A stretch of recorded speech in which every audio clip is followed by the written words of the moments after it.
Leurs compétences sont impressionnantes. Je suppose que je ne devrais pas en attendre moins de l'ancienne armée du duché, même si elle s'est retournée contre son seigneur. Oui, et leur équipement est comparable à celui de l'armée du royaume. Nous aurions probablement eu du mal à vaincre leurs chevaliers sans l'aide des épées et des lances du champion.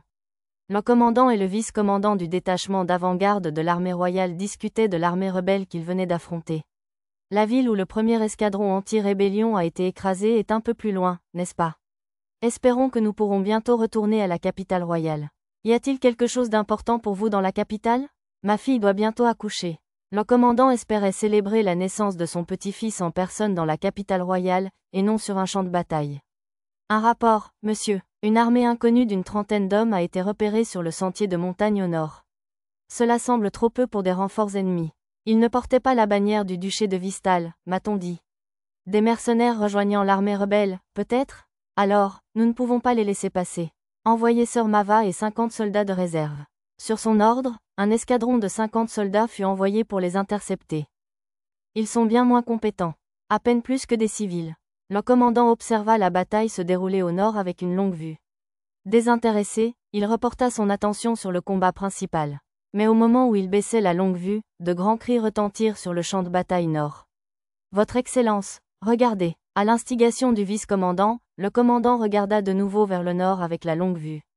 Là, plusieurs guerriers vêtus d'armures disgracieuses et maléfiques, inspirés de dragons et de démons, s'attaquaient aux soldats de l'armée royale. Ils devaient utiliser le renforcement corporel, car ils abattaient plusieurs hommes à chaque coup de leurs énormes épées. Ces mercenaires ont-ils amené des chevaliers célèbres? Ce sont probablement des explorateurs tombés au combat, sans aucun doute. Mais malheureusement pour eux, notre force compte Sir Mava et 5 autres chevaliers qui ne manqueront pas de les éliminer.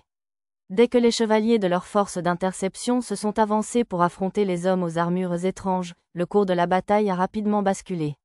Sir Mava a reçu une épée de champion de Sa Majesté en personne, après tout. Sa force est. La voix du vice-commandant s'est brusquement interrompue.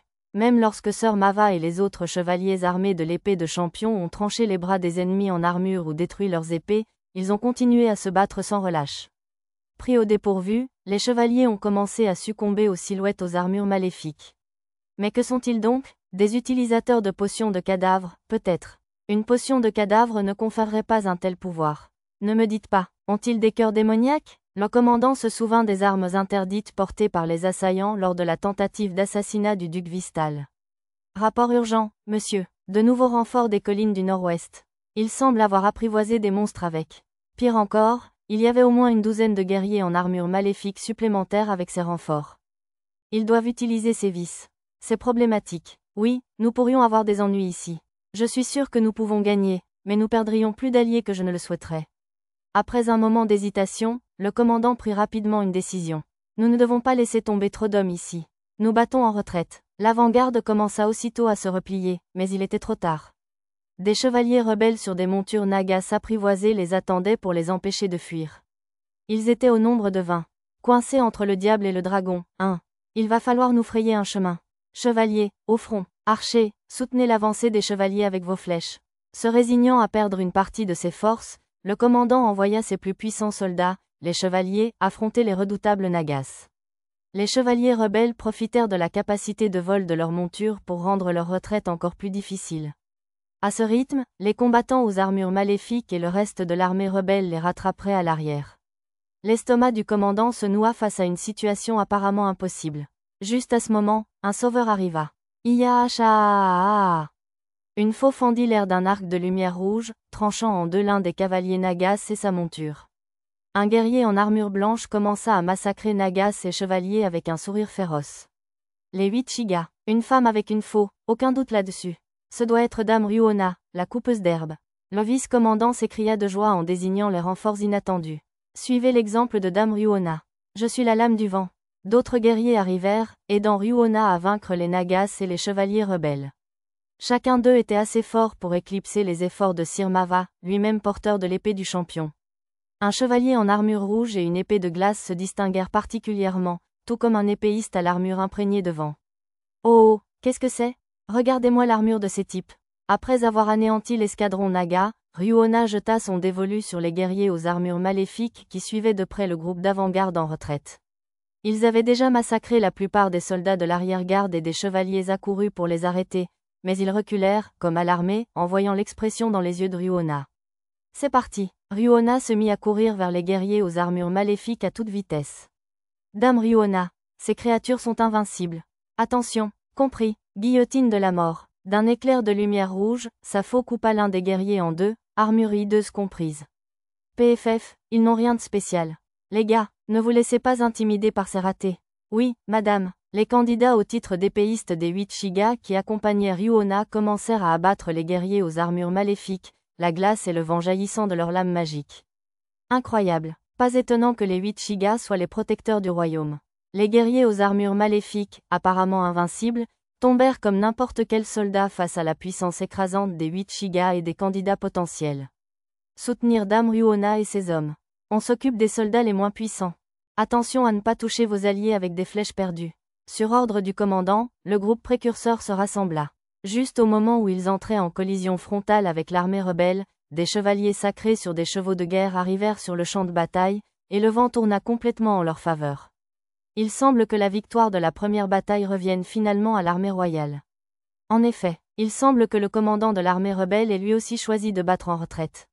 Un homme à l'arrière de l'armée rebelle, qui semblait être le commandant, souffla dans une grande flûte pour signaler la retraite. Il semblerait que Dame Ryuona n'ait pas l'intention de les laisser s'enfuir aussi facilement, cependant. Ayant vaincu le dernier des guerriers aux armures maléfiques, Ryuona chargea vers les chevaliers rebelles. GYKOOSZ. Un hurlement résonna dans les collines du nord-est. Une embuscade ennemie, ce pourrait être ce qui a détruit le premier escadron anti-rébellion. Ryuona et sa compagnie abandonnèrent leur attaque contre les chevaliers de l'armée rebelle et disparurent vers les collines. GYKOOSZ. Le hurlement du monstre résonna, et l'éclair rouge de l'attaque spéciale de Ryuona jaillit au-delà des collines. Tant que Dame Ryuona est à nos côtés, nous n'avons rien à craindre, même si l'armée rebelle a une hydre sur elle. Le commandant semblait se rassurer autant que son vice-commandant. GYKOOSZ. Une explosion de flammes s'éleva au-delà des collines, et Ryuona et ses hommes furent projetés en arrière dans un nuage de fumée noire. Dame Ryuona? S'exclama le vice-commandant, effrayé. Couvert de marques de brûlure, Ryuona se releva néanmoins aussitôt. Elle et sa compagnie préparèrent à nouveau leurs armes en levant les yeux vers les collines. Qu'est-ce que l'un d'eux fait ici? La voix du vice-commandant trembla tandis que le monstre émergeait des collines. Avec son visage reptilien et ses ailes de chauve-souris, ce n'était autre que un dragon. Des rumeurs circulaient, bien sûr, mais presque personne n'y croyait au premier abord.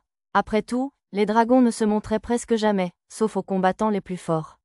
Alors, c'est vrai, techniquement, c'était un dragon mineur, même si ce n'était guère réconfortant pour eux. Ils étaient tous bien trop intimidés pour remarquer le chapeau comique du dragon, ni l'homme vêtu de façon voyante qu'il tenait à la main. Toutes les forces, repliez-vous. Sauvez-vous. Tandis que le vice-commandant tremblait de peur, le commandant, faisant passer la sécurité de ses soldats avant tout, lança l'ordre. GYKOOSZ. Derrière eux, le dragon déploya ses ailes et des flammes jaillirent de ses mâchoires comme une langue. Ces flammes, attention, il va utiliser son souffle de dragon. Le feu jaillit de la gueule du dragon, se rapprochant du commandant qui s'éloignait à cheval à toute vitesse. Miseina, je ne rencontrerai peut-être pas ton enfant, finalement. Tandis que l'air chaud crépitait autour de lui, la femme et la fille du commandant lui traversèrent l'esprit. Salut, inversé, guillotine de la mort. La voix de Ryuona retentit, et les flammes qui encerclaient le dos du commandant se dispersèrent dans le ciel. Son attaque spéciale avait projeté le menton du dragon vers le haut, tandis qu'il crachait du feu. J'espère que ça ne vous dérange pas si je vous fais gagner du temps. Permettez-moi de vous aider. Et moi, je le ferai. Le noble écarlate Gélil, armé de son épée de glace et de son armure rouge, s'avança aux côtés de Ryuona, tout comme Baoen, la lame du vent, avec son katana magique imprégné de vent. Le dragon déploya ses ailes et les fusilla du regard d'un air menaçant, mais l'homme à la tenue flamboyante qu'il tenait dans une main cria quelque chose, et le dragon s'envola dans les airs d'un bond stupéfiant avant de disparaître dans le vent au-delà des collines. L'armée rebelle avait déjà quitté le champ de bataille, jonché d'innombrables cadavres. Alors, nous nous en sortons vivants. Oui, grâce à Dame Ryuona et à ses compagnons. Toujours, un dragon, coopérant avec l'armée rebelle? Et il semblait avoir un dresseur, lui aussi. Le commandant sembla que l'homme vêtu de façon voyante était une sorte de dompteur, qui ordonnait au dragon d'aider l'armée rebelle à battre en retraite avant de la faire s'envoler. Mais était-ce possible? Cela semblait aller à l'encontre du bon sens. Ce jugement dépasse largement mes compétences. Je vais faire mon rapport au général et au duc Vistal et les laisser s'occuper du reste. Renonçant à envisager un scénario apparemment impossible, le commandant décida de se concentrer sur son devoir. Officiers, prenez le commandement de vos troupes. Rassemblez les survivants. Nous regroupons le gros des troupes. En donnant l'ordre, le commandant remercia sa bonne étoile que leur vie ait été épargnée.